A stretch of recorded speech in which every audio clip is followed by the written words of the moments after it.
SmileyTrips.com, the domestic and international tour expert.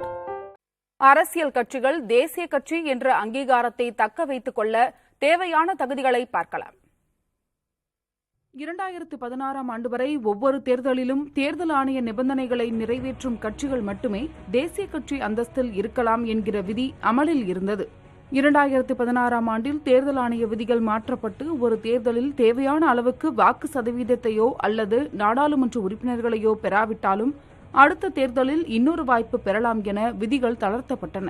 ஒரு கட்சி தேசிய கட்சியாக அங்கீகரிக்கப்பட வேண்டுமெனில் குறைந்தபட்சம் 4 மாநிலங்களில் சட்டசபை தேர்தல்களில் 6% மேல் வாக்குகளை பெற வேண்டும். அத்துடன் மக்களவைத் தேர்தலில் குறைந்தது 4 தொகுதிகளில் வெற்றி பெற வேண்டும். இன்னொரு வாய்ப்பாக மக்களவையில் குறைந்தபட்சம் 2% இடங்களை கைப்பற்றினால் தேசிய கட்சி என்ற அந்தஸ்தை பெற முடியும். ஆனால் குறைந்தபட்சம் 3 மாநிலங்களிலிருந்து மக்களவை உறுப்பினர்களை பெற்றிருக்க வேண்டும். தேசிய கட்சி அந்தஸ்து தொடர வேண்டுமெனில் அடுத்து வரும் தேர்தல்களிலும் இந்த 2 நிபந்தனைகளில் ஒன்றை பூர்த்தி செய்ய வேண்டும். ஒரு மக்களவை தேர்தலில் நிபந்தனைகளை பூர்த்தி செய்யாவிட்டால் அடுத்த மக்களவை தேர்தல் வரை வாய்ப்பு அளிக்கப்படுகிறது. இரண்டாவது வாய்ப்பையும் தவறவிடும் கட்சிகள் தேசிய கட்சி அந்தஸ்தை இழக்கின்றன. சட்டசபை தேர்தல்களிலும் இதே நடைமுறையே பின்பற்றப்படுகிறது.